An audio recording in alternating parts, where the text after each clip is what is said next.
지난주에는 이제 다니엘 기도회가 이렇게 마지막 간증까지 우리가 듣게 됐는데,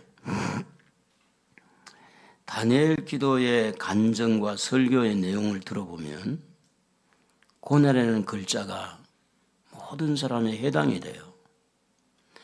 그래서 그 고통과 고난을 통해서 어떻게 하나님 앞에 가까이 가고 어떻게 하나님을 만나고, 그래서 하나님께서 어떻게 또 복을 주시고 축복의 문을 열어주시고, 이제 그런 이야기들을 우리 많이 이 다니엘 기도회를 통해서 듣게 되었습니다. 여러분 어때요? 여러분 고난이라는 단어가 여러분에게는 어떻습니까? 낯설입니까? 고통이라는 단어가 심적인 마음의 고통, 또 육체적인 고통, 어떻게 보면 물질적인 그런 고통을 당할 때 여러분은 그 고통을 어떻게 이해하고 해석하고, 왜 나에게 이런 아픔이 올까? 왜 나에게 이런 고통이 올까? 고민을 해본 적이 있는지, 이 부분에서 해석을 하고 살고 있는지, 오늘 우리가 이 땅에 사는 동안에 끊임없이 문제들이 다가오고 있고, 그래서 물질적인 문제도 쉽지 않고, 그리고 정신적인 것, 이 마음의 어떤 그런 여러 가지 이 고통들, 이런 고통들에 대해서 해석이 돼야 돼요. 그래야만 그 해석이 되어져야, 이렇게 해서 나에게 이런 고통이 왔구나.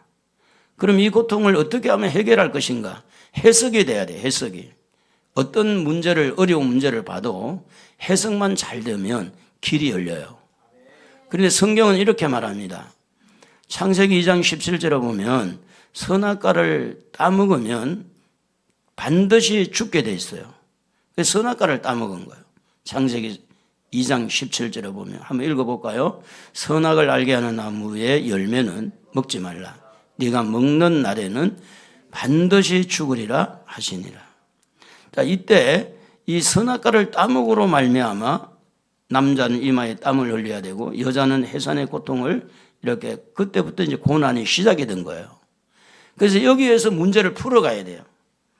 그러니까 여러분이 어떤 고난을 당하고 어떤 그런 힘든 고난이 있을 때, 왜 나는 고난이지, 왜 고통이지, 부모에게 전가를 하면 부모의 잘못이고, 또 대통령에게 전가하면 대통령의 잘못이고, 또 하나님에게 전가하면 하나님에게 잘못이 있다고 이렇게 하고, 자기는 전혀 잘못이 없는데, 나는 괜찮은데 부모 잘못 만나서, 대통령 잘못 만나서, 그리고 하나님을 이렇게 바라볼 때 하나님이 왜 나에게 이런 고통을 줬느냐, 이렇게 할 때 문제를 해석이 안 되는 거예요. 그러면 해석은 어떻게 해야 되느냐? 하나님의 말씀을 거역함으로써 우리에게 고난과 고통이 시작했다는 겁니다. 그렇다면 여러분에게 당한 고통을 해석할 때 하나님의 말씀과 연결을 해서, 내가 하나님의 말씀에 어떤 부분에서 순종하지 못한 게 있는가? 왜 나에게 이런 문제가 일어났는가? 내가 하나님 말씀에 비춰볼 때 하나님의 말씀에 따라서 잘 순종하고 있는가? 하나님께서 계속해서 이 말씀을 지키라고, 이 말씀대로 살아라고 말씀하는데 나는 그 말씀대로 살고 있는가? 그 말씀을 자꾸 생각하면서 내가 하나님의 말씀에 순종하지 못해서 불순종해서 온 것은 없는지, 이 해석이 돼야 된다는 거예요. 그래서 세상에는요, 우리 한번 따라해 봅시다. 우연은 없다. 절대 여러분 착각하지 마세요. 우연히 이렇게 됐다는 건 없어요. 우연은 하나님이 우연을 주질 않습니다. 필연적으로 만나야 될 사람 만나게 되고, 주님이 주관자가 되기 때문에 하나님 모르는 일이 세상에 없잖아요. 그렇기 때문에 우연이라는 건 없는 거예요. 그래서 내가 지금 당면하는 이 고난, 고통, 마음의 고통이든 육체적인 고통이든 물질적인 아픔이든 이런 것들을 해석을 하는데 어디서 해석해야 되느냐? 하나님의 말씀에서 해석하자. 말씀에서. 창세기 3장 6절에 보면 아담과 하와가 범죄할 때 이렇게 돼 있어요.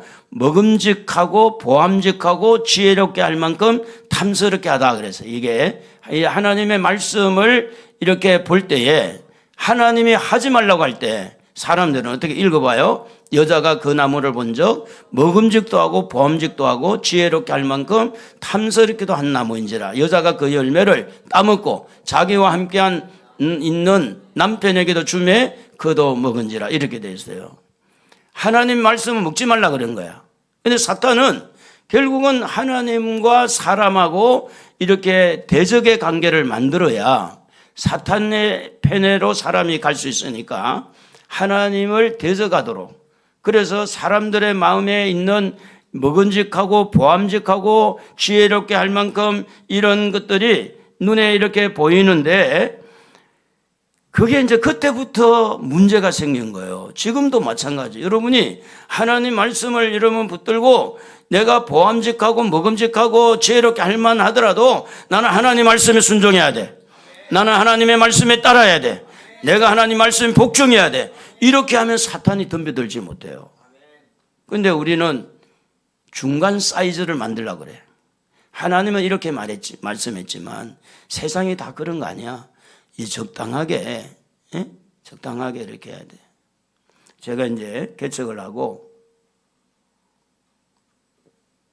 처음에 성도들이 이제 야외로 이렇게 원미산 밑에 저쪽에 역곡에 거기도 간 적이 있고 저쪽에 또 뭐 항동 쪽에도 저쪽에도 간 적이 있고 그런데, 근데 이제 우리 집사님이 이제 믿음이 제대로 형성이 안 되다 보니까 이제 뭐 무슨 고기를 삶았는지 여하튼 이렇게 좀 맛있게 뭘 하나 고기를 했는데 거기 꼭 가져온 게 뭐가 있었느냐, 목사님 몰래 마시는 거 있었어요. 근데 이제 그때에 이제 그 우리 집사님하고 이제 대화를 했죠.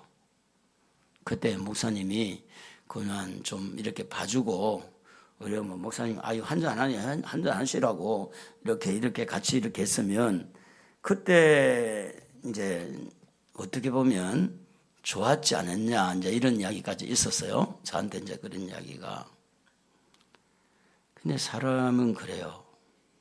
사람은 사람을 붙들기 위해서 이렇게도 할 수 있고 저렇게도 할 수 있는 게 사람이에요. 그런데 하나님의 말씀은 뭐냐? 하나님 말씀은 딱 두 가지예요. 예, 아니요. 한번 해봐요. 예, 아니요. 중간에 있어요, 없어요? 없어요. 남자와 여자 중간 없어요. 예, 아니에요.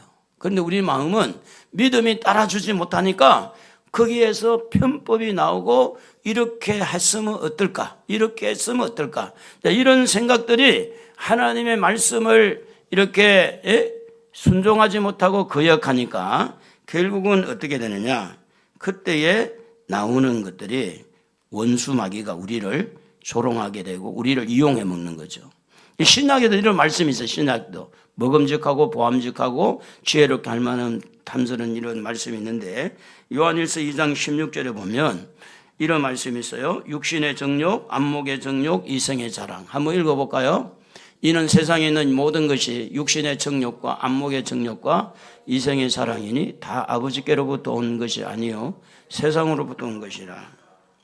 자, 이렇게 하나님의 말씀을 향한 우리의 자세가 우리 안에 들어있는 욕망, 야망이라고 할 수 있어요. 우리 안에 있는 그런 정욕이 하나님의 말씀을 향할 때 우리 쪽으로 하나님의 말씀을 재해석해가지고 우리가 원하는 쪽으로 말씀을 끌고 가는 그런 연약함이 있는 거예요.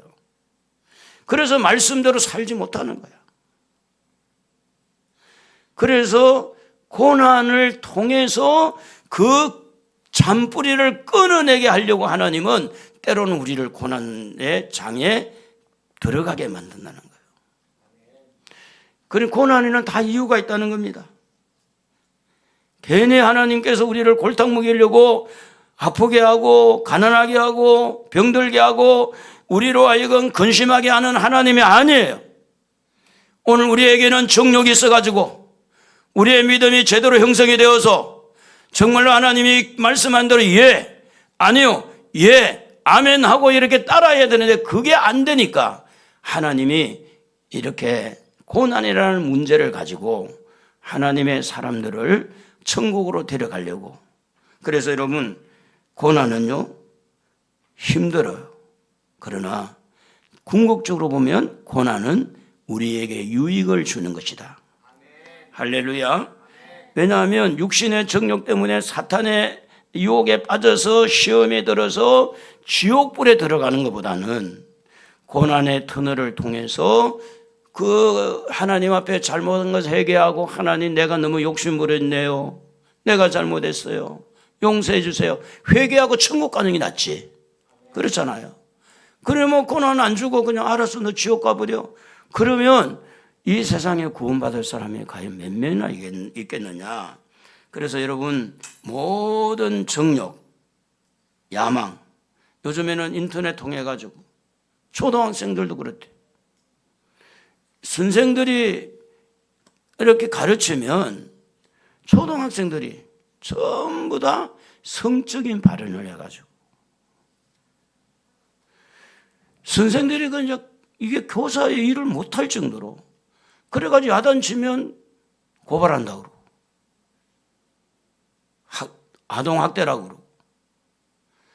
그러니 이런 이 정욕에 빠져있는 아이들, 이 성적인 타락에 빠져있는 이런 사람들을 그러지 마, 그러면 안 돼, 그거는 잘못된 거야, 이래가지고 거기서 빠져나올 사람이 몇 명이나 있겠냐 말이에요. 그래서 완전히 어떤 사람은 시궁창에 빠지고 완전히 그냥 나락에 빠져서 고난과 고통 속에서 내가 잘못했구나, 그래서 하나님 앞에 회개하고 이렇게 돌아오게 하는데, 여러분, 이 식욕의 정욕도 만만찮아요. 먹는 거, 눈의 이 눈, 안목의 정욕도 만만찮아요. 이 눈. 그리고 이제 지혜롭게 할 만큼 이성의 욕구도 만만치 않아요. 다 쉽지 않습니다. 그런데 이런 것들이 우리를 어떻게 하느냐, 계속해서 원수 마귀가 원하는 쪽으로 끌고 가는 거죠. 그래서 하나님은 그것을 끌고 가는 것을 고난과 고통을 주어서 회개하고 돌아오게 하니까 고난은 우리에게 유익이다. 다만 그 고난을 잘못 해석하거나 해석이 안 될 때 문제가 되는 거죠. 고난을 잘 해석하면 길이 열리는 줄로 믿습니다. 요한복음 8장 34절에 보면 예수님이 그렇게 말했습니다. 죄를 범하는 자마다 죄의 종이라고 그래요. 죄를 범하는 자마다. 읽어볼까요? 예수께서 대답하시되 진실로 진실로 너희에게 이르노니 죄를 범하는 자마다 죄의 종이라. 죄를 범하는 자마다. 그러면 죄의 종이 되면 어떻게 돼요? 죄를 짓게 만들고 죄의 주관자가 사탄인데 사탄에게 끌려가 지옥불에 떨어질 거 아니에요. 그래서 하나님을 떠나서 죄 가운데 살고 있는 그 사람을 하나님은 고난을 주시는 거예요. 이번에도 특별히 그 박요셉 목사님, 너무 지금도 힘들게 살고 있잖아요. 그 딸이 이번에 그 간증 중에 박요셉 목사님 맞나요? 네? 맞아? 아주 젊어요. 30대 한 중반? 40대 안 된 것 같아요. 그런데 그 딸아이를 얼마나 사랑하는지. 그러면 그 부분에서도 이 딸아이가 근육이 자꾸 망가지는 그런 질병 때문에 그 고난이 왔어요. 고난이 와서 목사님이 얼마나 그 문제를 가지고, 제가 그 간증과 설교를 들어보니까 젊은 사람인데 저렇게 믿음의 수준이 높아질 수 있을까? 뭘 통해서 만들어졌을까요? 고난을 통해서 만들어진 거예요. 근데 이 고난을 계속 유지하는 사람은 뭐가 센 사람이냐면 고집이 센 사람이에요. 여러분에게도 다 고집이 있어요. 그 고집과 자존심, 얄팍한 그 자존심과 연결돼 가지고 고집 부리는 거예요. 그래서 사람들이 고난을 강하게 받고 고난을 더 많이 받는 사람은 엄격하게 따지면 고집이 너무 강해서 그럴 수도 있어요. 사람은요, 고집을 깨뜨리는 방법 중에 여러 가지가 있겠으나 특별히 말을 해가지고 고집이 꺾어진다면 너무 좋아요. 그러면 안 돼. 그러지 마. 그거 틀린 거야. 그렇게 하는 게 아니야. 그 말 한마디에 딱 내가 고치겠음에 대해서 고쳐지면 너무너무 감사하죠. 그런데 고집이 꺾이지 않고 계속해서 그 고집대로 살다가 지옥에 가면 안 되니까 하나님은 그 고집을 꺾기 위해서 이렇게 고난을 주는 건데, 이 누가복음 15장에 보면 둘째 아들이 재산을 가지고 외국에 나가서 이렇게 다 재산을 탕진하게 되는데 이유가 있어요. 자유롭게 살고 싶은 거죠. 아버지의 간섭 없이 아버지의 설하에서 벗어나서 내 맘대로 즐기고 살고 싶었겠죠. 그래서 먼 나라로 갔어요. 그래서 가지고 있는 재산들 다 말아먹고 돼지들이 먹는 그런 쥐염 열매를 먹고 이렇게 너무너무 고통스러웠을 때 그가 아버지를 생각하고 아버지의 품꾼을 생각합니다. 우리 아버지 집의 품꾼은 굶진 않는데 그래서 그렇게 성경이 기록하고 있어요. 누가복음 15장 18절 19절에 보면 이렇게 되어 있습니다. 내가 일어나 아버지께로 가서 이르기를 아버지 내가 하늘과 아버지께 죄를 지어 싸우니 지금부터는 아버지의 아들이라 일컬음을 감당하지 못하겠나이다. 나를 품꾼의 하나로 보소서 하리라 하고 이렇게 말씀합니다. 여러분은 앞으로 고난받기를 원합니까? 축복받기를 원합니까? 여러분 앞으로 고난받기 원해요? 축복받기를 원해요? 축복받기를 원하잖아요. 그러면 고집을 좀 꺾을래요? 그래도 고집을 부릴 거예요? 고집을 꺾어야 돼요. 고집을. 예? 자, 여러분 보세요. 예배에도 고집이 꺾인 사람이 예배 생활 잘해요. 나 하나님 앞에 예배 잘 드려야지. 예배 내가 안 드리면 안 되잖아. 예배 잘 드려야지. 11조도 고집을 꺾는 사람이 11조를 잘 할 수 있어요. 나 11조 하기 싫어. 고집 부리는 거죠. 죽을 때까지 안 하는 거야. 그런데 그것은 별거라고 생각해. 하나님 말씀에 11조가 나와 있고 하나님 말씀에 예배자를 찾는다고 하나님 말씀에 예배를 귀하게 바르게 드리라고 하는데도 불구하고 내 마음대로 드리는 거야. 예배도 오고 싶으면 오고 안 오고 싶으면 안 오고 내 마음대로 11조로 하고 싶으면 하고 안 하고 싶으면 안 하고. 근데 그 고집이 언제 이렇게 꺾이느냐 하면 고난을 통해서. 여러분 고난받기를 싫어하고 축복받기를 원한다면 쉬운 것부터 순종하세요. 하나하나부터 발전해 나가면 돼요. 하루아침에 모든 걸 할 수 있는 것은 아니에요. 설교 시간을 통해서 한 가지 말씀을 들으면 아멘 하고 순종하는 거예요.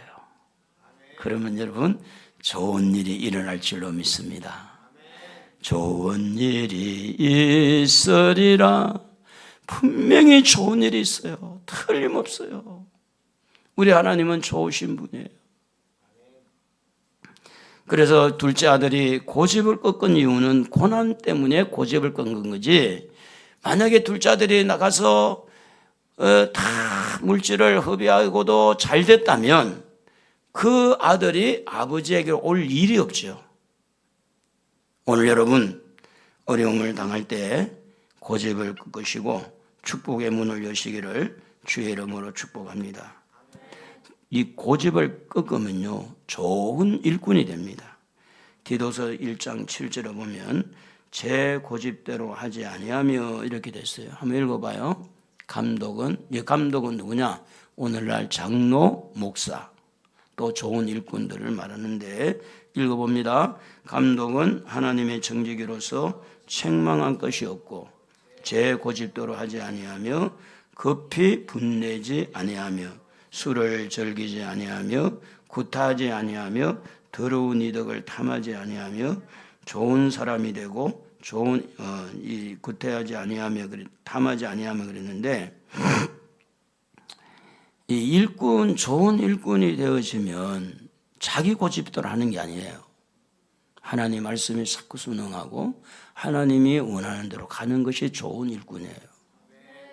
여기에 나와 있잖아요. 술을 즐기지 않고 급히 화내지 않고 더러운 이덕을 말하지 않고. 여러분, 고집을 꺾으면 일단은 좋은 사람이 돼요. 고집을 꺾으면 좋은 일꾼이 돼요. 고집을 꺾으면 하나님에게 인정받는 사람이 된다. 그런 이야기입니다. 그리고 이 고집을 꺾으면요, 마지막 심판대, 하나님의 심판을 면하게 되는데, 로마서 2장 5절에 보면 내 고집과 회개하지 아니한 마음을 따라 진노에 심판받는다고 그랬어요. 한번 읽어봐요.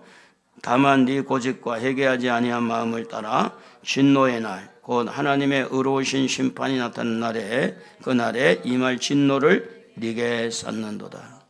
마지막 하나님이 심판을 하는데 고집을 꺾는 사람은 심판을 안 받아요. 근데 끝까지 고집 부리는 사람은 심판받아요.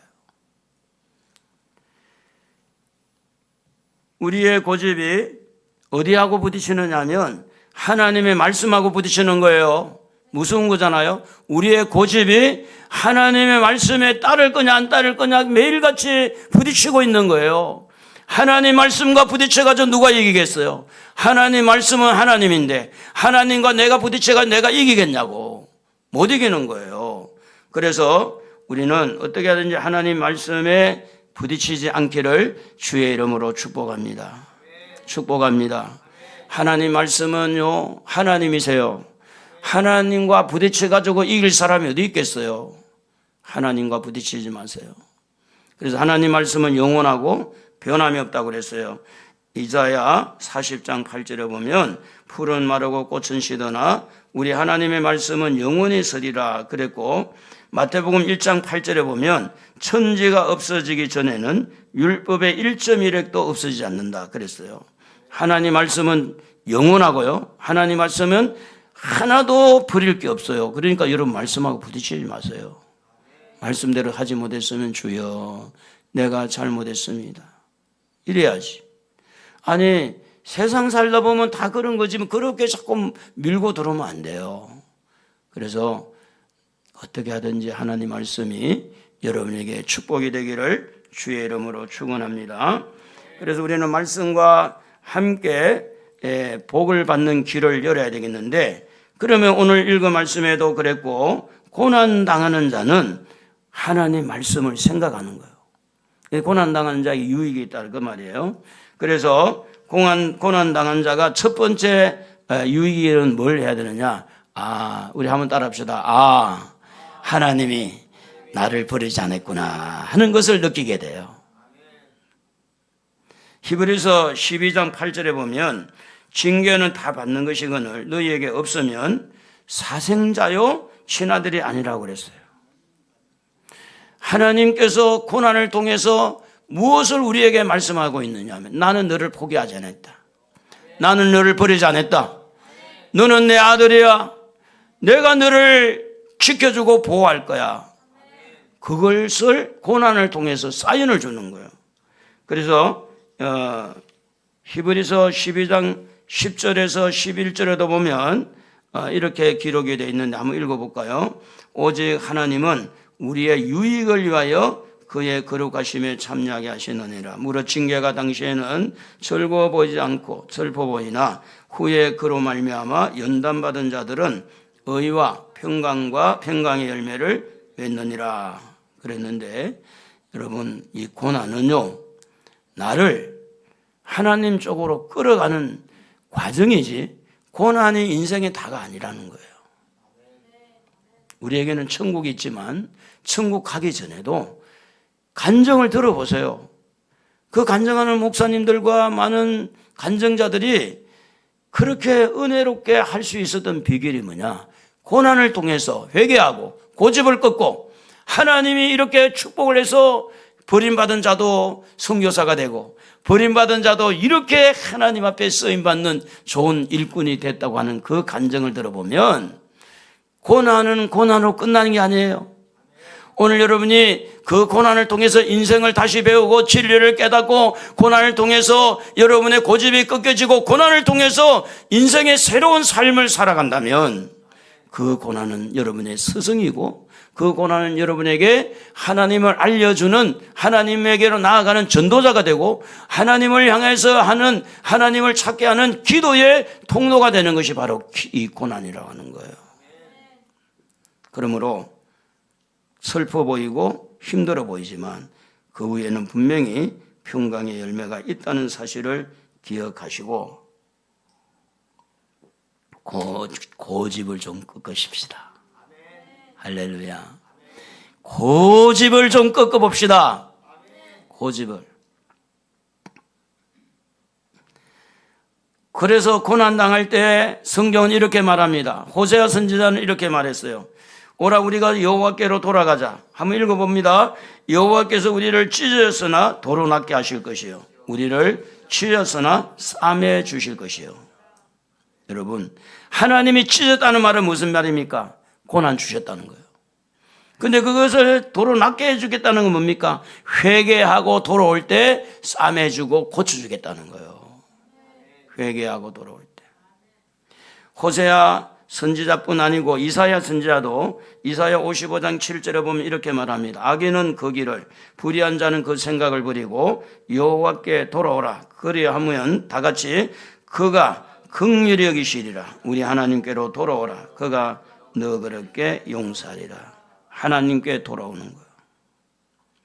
여러분이 하나님 앞에 예배 생활 잘하고요. 제가 좀 전에 말씀드렸던 것처럼 11조 이렇게 한번 고집 부리지 마 해보세요. 하나님이 어떤 복을 주시는가 보라고. 자녀들까지. 근데 우리는 11조 다 써도 모자라네. 하나님의 자녀는요, 하나님의 그 손길, 섭리를 피할 수가 없어요.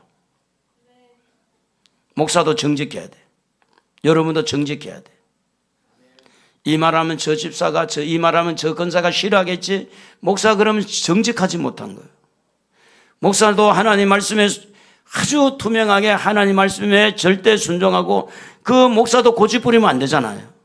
이 말은 저 사람이 들으면 싫어할 거고 이 말은 저 사람이 들으면 안 좋아할 거고 거기에 맞춰가지고 하면 그 목사의 어떤 고집이 생긴 거예요. 하나님 말씀을 하나님 말씀대로 전달하지 아니하고 목사만이 가지고 있는 어떤 생각을 가지고 전달하다 보면 그 하나님이 싫어하는 거지. 근데 오늘 한국의 강단이 너무 가슴 아픕니다. 현실은 지금 그렇게 굴러가고 있어요.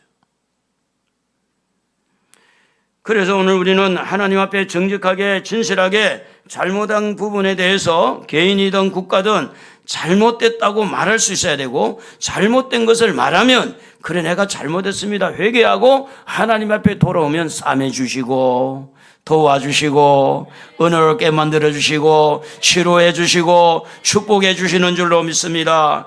문제는 우리 안에 들어있는 고집 때문에 정욕의 고집, 이성의 고집, 이 안목의 정욕, 이 정욕 때문에 이게 고집이에요, 고집. 이걸 꺾지 않으니까 결국은 교회 생활, 집회 생활 다르고, 하나님을 인정하지 못하고.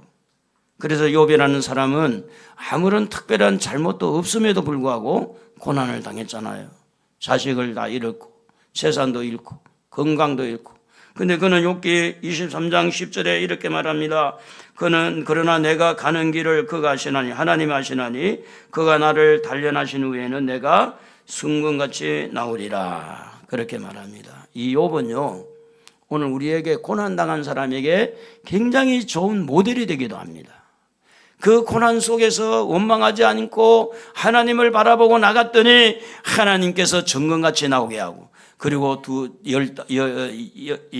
열 자녀를 다시 더 주는데 그때 딸은 최고의 미인을 주셨고 재산은 배로 주고. 그러면 우리가 어떻게 하면 이 고집을 끊고 축복의 문을 열 수 있을까? 한번 해봅시다. 고집을 끊고 축복의 문을 열자. 어떻게 하면 그렇게 고집을 끊고 이 축복의 문을 열까? 그게 뭔가 하면 고난이라는 문제를 놓고 묵상을 해야 돼요. 고난이라는 문제를 놓고 뭐 하라고요? 묵상을 하는 거예요. 왜 나에게 이런 고난이 왔지?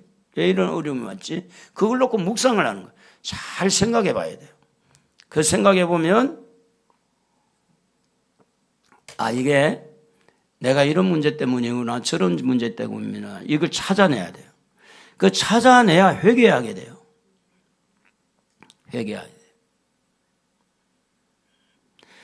돼요. 예를 들어서 이제 젊어서 상처를 받아서 부부가 이제 뭐 각방을 쓰기도 하고 상처 때문에 남편을 미워하기도 하고 근거히 자식 때문에 헤어지기는 어렵고 자식 때문에 근거히 살고 있는 장로님이 있고 근사님이 있고 또 성도가 있고 목사도 있고 그중에 목사도 들어가고 사모도 다 들어갈 수 있죠.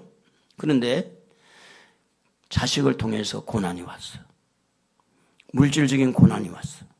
그러면 그 고난이 왔을 때 묵상을 하는 거예요. 이게 어디에서 왔을까? 왜 나에게 이런 고난이 왔을까? 특별히 부모는요, 자식들에게 일어나는 문제를 잘 살펴야 됩니다. 자식들에게 일어나는 문제는 부모와 연관이 엄청 많아요. 부모의 사랑을 받아야 되고 부모로 하여금 축복을 받아야 될 귀한 자녀들이 부모가 잘못해가지고 자녀들이 잘못되는 경우들이 허다하기 때문에 그렇습니다. 너는 너고 나는 나고가 아니라 자녀들에게 문제가 일어났을 때 묵상해보고 건강에 문제가 있을 때 묵상을 해보고 그리고 물질적인 문제가 있을 때 묵상을 해보고 이 묵상을 해보면 틀림없이 거기에 대한 성령님이 깨닫게 하시는 줄로 믿습니다. 시편 1편 2절에 보면 하나님의 말씀을 주야로 묵상하는 자라 그랬어요. 주야로. 여호수아 1장 8절에 보면 주야로 그것을 묵상하여 그 안에 기록된 대로 다 지켜 행하면 평탄하게 된다. 묵상하면 이 말 속에 뭐가 있냐? 묵상할 때 내가 잘못했구나 회개하게 되고 묵상할 때 이게 내가 이래 있으면 안 되겠구나 기도해야 되겠구나 묵상하면 내가 더 하나님을 생각하게 되고 묵상하게 되면 말씀을 생각하니까 말씀대로 살려고 하다 보니 고집이 꺾이고 하나님의 말씀이 남아서 말씀대로 따라가게 되니까 분명히 그 사람은 복을 받을 수밖에 없고 축복의 문을 열 수밖에 없는 겁니다. 할렐루야. 그래서 여러분 하나님을 묵상하고 말씀을 묵상하는 것은 복이 되는 줄로 믿습니다. 그래서 우리가 일어나고 있는 모든 고난 속에 하나님이 함께 한다는 것을 인정하는 건데 잠언 3장 6절에 보면 범사의 그를 인정하라 그래요. 그를 인정하라. 범사의 그를 인정하라. 욥기 1장 21절에 보면 알몸으로 나와서 알몸으로 간다 할 때 주신이도 하나님 가져가신이도 하나님이라 그랬어요. 그러니까 고난 속에서 하나님과 별개라고 생각하지 말고 고난 속에서 하나님과 같이 생각을 하는 거예요. 하나님 이 일을 어떻게 보는가. 그래서 로마서 11장 36절에 한번 읽어봐요. 이는 만물이 주에게서 나오고 주로 말미암고 주에게로 돌아감이라. 그에게 영광이 세세에 있을지어다. 모든 이게 만물이라는 것 속에 고난도 들어가 있잖아요. 축복도 들어가 있잖아요. 모든 게 하나님의 손에서 나오고 그분에게로 가게 돼 있어요. 그러니까 우리가 어떤 고난을 당했을 때 그냥 고난만 바라보지 말고 하나님께서 이 고난을 통해서 나에게 어떤 깨달음과 어떤 회개와 어떤 기도와 어떻게 하나님 앞에 순종할 것을 요구하는지를 생각하면서 살아라는 거예요. 그럴 때 고집이 꺾이는 거예요. 여러분의 고집이 꺾이면 여러분은 좋은 사람이 될 겁니다. 요한계시록 4장 11절에 보면 우리 주 하나님이여 영광과 존귀와 권능을 받으시는 것이 합당하오니 주께서 만물을 지으신지라 만물이 주의 뜻대로 있었고 또 지으심을 받았나이다. 여러분 하나님 모르는 일이 있을까요? 없어요. 여러분이 아파하는 거 하나님 모를까요? 머리들까지 세신 받으신 분인데 아시죠? 여러분이 지금 근심하고 염려하는 거 하나님 모르실까요? 하나님은 마음을 꿰뚫어 보시는데 왜 몰라요? 안고 있어서 아는데. 그래서 왜 이런 날이, 왜 이런 일이, 왜 이런 고난이, 왜 이런 문제가 우리 자녀에게, 우리 부모에게, 우리 형제에게 왜 이런 일이 일어났는지를 묵상할 때 그게 바로 뭐냐면 기도가 되는 거예요. 하나님, 내가 왜 이렇습니까? 왜 이렇게 버림을 받았습니까? 왜 이렇게 나는 외롭습니까? 왜 나는 이런 고통을 당해야 합니까? 이게 기도가 되는 거예요. 묵상할 때. 그러면 여기에 하나님이 개입을 하게 돼요. 여러분 고난에 여러분 혼자만 허덕이지 마시고 하나님을 개입하게 만드세요. 그게 묵상이고 기도입니다. 하나님을 개입한다고 하는 것은 무슨 이야기인가 하면 축복의 문을 여는 통로가 되는 거예요. 그래서 묵상을 잘하자. 묵상. 성경은 이렇게 기록합니다. 야고보서 5장 13, 14절에 보면 너희 중에 고난당한 자가 있느냐? 그는 기도할 것이요. 이렇게 되어 있어요. 14절에 보면 너희 중에 병든 자가 있느냐? 그는 교회 장로들을 청할, 이 장로가 누구? 목사예요. 청해서 기도받으라는 거예요. 목사님 이런 지금 문제가 있는데 기도해 주세요. 그게 성경적이에요. 목사님 기도 안 해도 뭐 그냥 나 병원에서 고치면 되니까. 여러분 혹시 병원에서 나았는지 의사가 고쳐줬는지 하나님이 고쳐주는지 헷갈릴 때가 있나요? 모든 치료는 하나님의 손에 있어요. 여러분 많은 병원 중에도 어디 병원을 가야 되고 또 그 의사들 중에도 어떤 의사를 만나야 되고 그 의사도 어젯밤에 잠을 못 잤는지 우리 교단에 송기른 가정사역에 가는 송기른 목사님 유명하신 분인데 방송에도 많이 나왔던 분인데 자기가 수술하러 갈 때 친구가 의사인데 이 친구를 이 수술을 잘 해줘야 되는데 그날 밤에 꼬박 잠을 못 자고 새고 밤을 새고 나왔다는 거예요. 그래서 수술이 굉장히 힘들었다는 이야기를 하더라고. 사람이기 때문에 의사도 하나님 손 안에 있어요. 여러분 약을 먹어도 치료가 됐으면 하나님이 하신 거예요. 병원에 가서 치료됐다면 그것도 하나님이 하신 거예요. 여러분 기도하다가 치료된 것도 하나님이 하신 거예요. 이걸 분리시킬 필요가 없어요. 왜냐하면 모든 게 하나님 손에 있으니까. 그 의사도 하나님 손에 있고 그 약도 하나님 손에 있고 그 약이 만들어지기까지 어떤 약사를 하나님께서 감동시켜가지고 기도하는 가운데 그 약이 개발됐고 심지어는 불신자까지도 하나님께서 지혜를 주셔서 이 믿는 사람들을 치료하기 위해서 약을 만들고 의술을 개발시키고 또 이 기계를 만들고 또 거기에다 하나님께서 그 사람의 기도를 들으시고 좋은 병원 만나고 좋은 의사 만나고 좋은 약을 만나고 이렇게 해서 치료했으니 여러분 약을 먹어도 하나님이 하셨고 의사 만나도 하나님 하셨고 여러분 좋은 병원 만나도 하나님 하셨고 우리가 기도해서 나와도 하나님 하셨고 그러므로 하나님을 모든 삶 속에 개입을 시키라는 거예요. 개입을. 그래서 여러분이 고난당하는 거 묵상하면서 해석을 좀 잘 하십시다. 그리고 그 고난을 통해서 여러분 고집을 꺾어 보십시다. 여러분 잘못된 걸 생각나거든 회개하십시다. 그리고 순종합시다. 놀라운 일이 일어날 것입니다. 하나님이 여러분에게 개입해서 치료하시고 놀라운 축복을 열 것입니다. 그러므로 고난이 절대 여러분에게 나쁜 것이 아니고 고난을 통해서 여러분 안에 남아있는 고집을 깨뜨려서 축복의 문을 여는 여러분 되기를 우리 주님의 이름으로 축복합니다. 예. 오늘